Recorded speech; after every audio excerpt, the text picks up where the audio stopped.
यशोदा मैया इधर रही चलाया करती थी 9 लाख गाय का।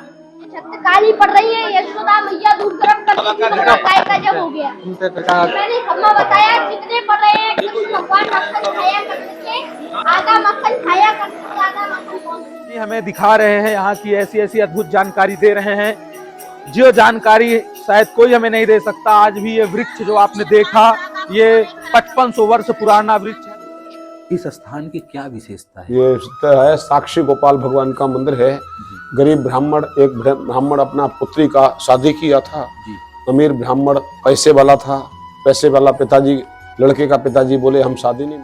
इधर देखो दर्शन करते हैं तो प्रेम से भगवान का झूले झुलाते हैं, भोग लगाते हैं तो इधर से जाते हैं। जो घूमने फिरने के लिए आता है वो उधर से जाता है। दर्शन करना है तो उधर बैठना पड़ता है। बोलो राधा रानी की जय। कृष्ण भगवान सोया नहीं करते थे तो यशोदा मैया कहती थी हे लल्ला सो जा, नहीं तो भूत आ जाएगा। नमस्कार, प्रणाम, जय श्री राधे। गोकुल की गलियों में मच गया शोर, माखन खा गयो माखन चोर। तो फाइनली हम उस रहस्यमयी स्थान पे पहुंच गए हैं जिसके लिए हम बहुत एक्साइटेड थे। आपका हार्दिक स्वागत और अभिनंदन है एक्सप्लोरिंग सनातनी में। तो ये रहस्यमयी वो स्थान है जो मथुरा स्टेशन से करीब 15 किलोमीटर दूरी पे स्थित है। यही वो स्थान है जहां पे भगवान श्री कृष्ण ने अपना बचपन बिताया था। ये वही स्थान है जहां भगवान ने गोपियों के साथ तमाम लीलाएं की थी।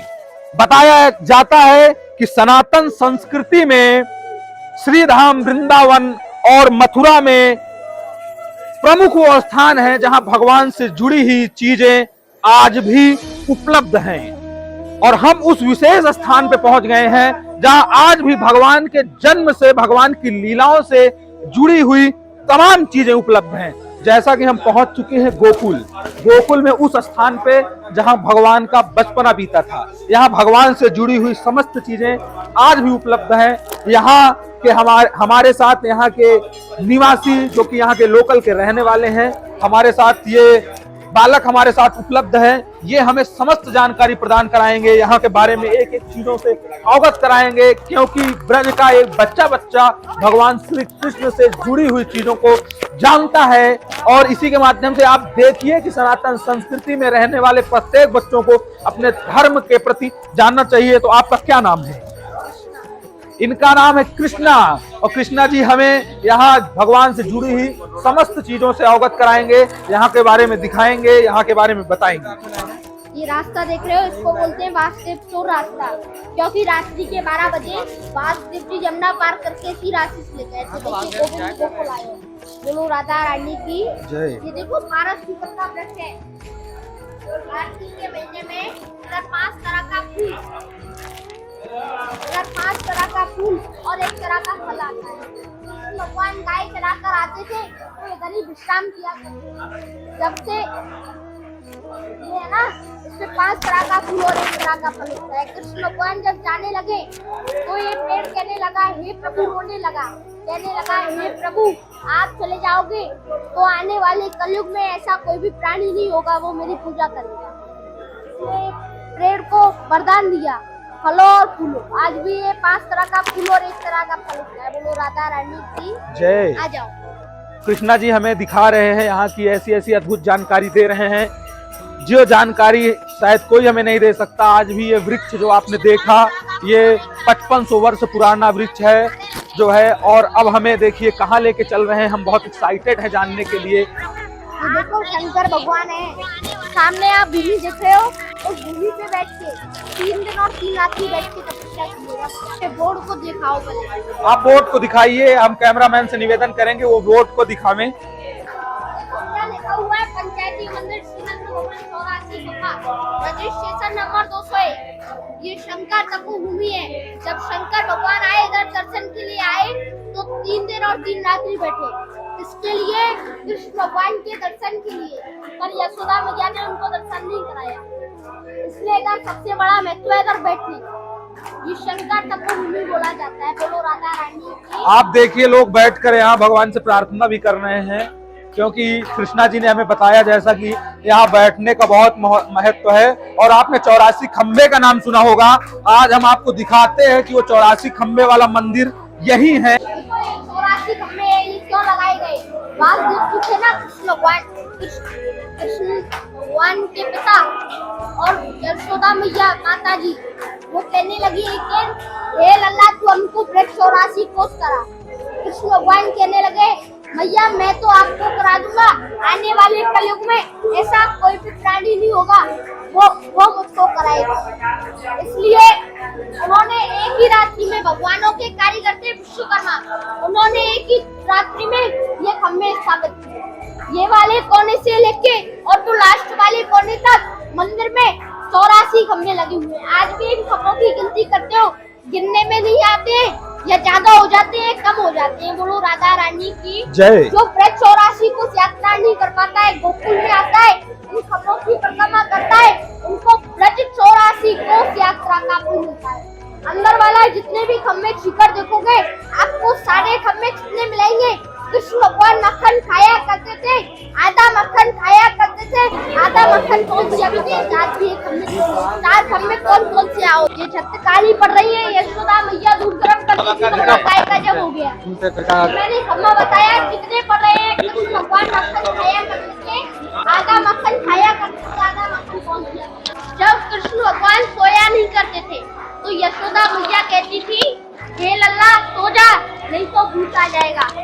बोलो राधा रानी की जय। तो देखिए आप भगवान से जुड़ी हुई तमाम छोटी छोटी चीजें जो भगवान के समय की हैं आज भी उपलब्ध हैं। कैसे संभव हो सकता है कि 5500 वर्ष पुराना, करीब 5500 वर्ष पुराना नंद बाबा का ये महल, जहां यशोदा मैया दूध पकाया करती थी, और आज भी यहाँ की छतें काली हैं। कृष्णा जी ने हमें बताया कि यहाँ रास हुआ करता था, यहाँ उत्सव हुआ करता था। ये वही स्थान है, आप देख सकते हैं, आप दर्शन कर सकते हैं। ये रास उत्सव का स्थान जो कि नंदोत्सव यहाँ मनाया जाता था। तो आइए हम कृष्णा जी के साथ और जुड़ी हुई, भगवान से जुड़ी हुई तमाम चीजें देखते हैं और जानते हैं। कृष्णा जी जो कि उम्र से तो बहुत छोटे हैं, लेकिन लगता है भगवान श्री कृष्ण ने स्वयं उनको आशीर्वाद दिया है। देखो ये गर्भगृह का मंदिर है। ये क्या है? गर्भगृह का मंदिर। किसी के बाल बच्चा होता है तो उसको अलग रूम में रख देते हैं, वो जगह है ये। बोलो राधा रानी की जय। यशोदा मैया इधर रही चलाया करती थी 9 लाख गाय का माखन। आइए ये खम्भे हैं, आज इन दीवारों में भी है। बोलो राधा रानी की। दीवारों में भी ये खम्भे हुए हैं, दीवार है ना ये, इनमें भी खम्भे हैं, गिनती में नहीं आते हैं।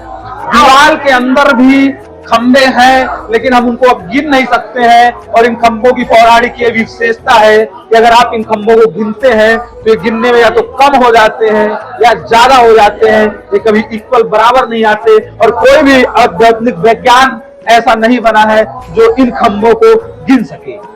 आओ उधर से, आप भगवान का दर्शन करेंगे।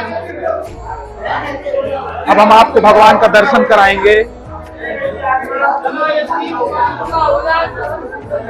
देखो ये भगवान का दर्शन है। ये साइड में देखो नंद बाबा है, ये साइड में यशोदा मैया, बीच में कृष्ण के बड़े भाई बलराम, और झूले में कृष्ण भगवान। इधर देखो इंसान 2 चीज के लिए आता है, पहला तो भगवान का भोग लगाने के लिए, दूसरा भगवान का झूले झुलाने के लिए। बोलो राधा रानी की जय। इधर देखो दर्शन करते हैं तो प्रेम से भगवान का झूले झुलाते हैं, भोग लगाते हैं, तो इधर से जाते हैं। जो घूमने फिरने के लिए आता है वो उधर से जाता है, दर्शन करना है तो इधर बैठना पड़ता है। बोलो राधा रानी की जय। कहाँ चल रहे हैं कृष्णा जी? साक्षी गोपाल, साक्षी गोपाल जी का दर्शन करने झंडा वाला चल रहे मंदिर। हैं। ये देखो साक्षी गोपाल जी का दर्शन है। महाराज जी इस स्थान की क्या विशेषता है? ये है साक्षी गोपाल भगवान का मंदिर है। गरीब ब्राह्मण, एक ब्राह्मण अपना पुत्री का शादी किया था। अमीर ब्राह्मण पैसे वाला था, पैसे वाला पिताजी, लड़के का पिताजी बोले हम शादी नहीं मानेंगे। गरीब ब्राह्मण बोले हम मंदिर में शादी किया है। अमीर ब्राह्मण बोले कोई सबूत लाइए। गरीब ब्राह्मण उड़ीसा प्रांत का रहने वाला ब्रिजभूमि में आया तो भगवान को पुकार किया, ऊंचा हाथ करके बोलने लगे सोन धरती गगन आसमान तेरी साक्षी का आया है सवाल, तेरे को आना पड़ेगा गोपाल। ऐसे पुकार किया तो कृष्ण भगवान जी प्रकट हो गए और गरीब ब्राह्मण बोले हमारे घर चलिए। कृष्ण भगवान बोले हम तुम्हारे घर जाएंगे। प्रभु एक शर्त है। गरीब ब्राह्मण से बोले भगवान जी ने आगे आगे तेरे को चलना पड़ेगा, हम तुम्हारे पीछे पीछे चलेंगे, हमको देखना नहीं। गरीब ब्राह्मण बोले नहीं देखेंगे। गरीब ब्राह्मण आगे आगे पीछे पीछे। भगवान कृष्ण भगवान पायल जो भगवान पैर रहे हैं, पाजेब, उसकी आवाज आ रही है छम छम कानों में। आगे आगे गरीब ब्राह्मण पीछे पीछे। कृष्ण भगवान जो मिट्टी होती है ना, वो पाजेब में प्रवेश हो जाती है, घुस जाती है, छम छम बजना बंद हो जाता है। गरीब ब्राह्मण पीछे मुड़ के देखने लगे कि पहले आवाज आता था, अब आवाज नहीं आ रहा है। गरीब ब्राह्मण पीछे मुड़ के देखने लगे तो भगवान वहां पत्थर के बन गए। बोलो भक्त वत्सल भगवान की जय हो। जो काम अधूरा था शादी वाला, वो मूर्ति देखा कि ये मूर्ति कहाँ से आया, कौन लाया। गरीब ब्राह्मण ने बताया भैया हमसे भूल हो गया, हमने पीछे देखा भगवान जी पत्थर के हो गए। तो जो काम अधूरा था शादी वाला, वो मूर्ति देख करके पूरा हुआ। ऐसे ही जो लोग यहाँ ब्रज 84 कोस यात्रा करते हैं, कोई 4 धाम यात्रा करते हैं, कोई ब्रज मंडल यात्रा की यहाँ साक्षी देते हैं, हे प्रभु हम लोग आपके चरणों में आए हैं, हमारी यात्रा सफल करिए। साक्षी के बिना तीर्थ नहीं, गुरु के बिना ज्ञान नहीं। ये देखो पूतना मोक्ष का दर्शन है। के बारे में बताओ थोड़ा। अकासुर, बकासुर, दहंकासुर, सारे राक्षस को भगवान ने मार दिया। लास्ट में आई पूतना मौसी,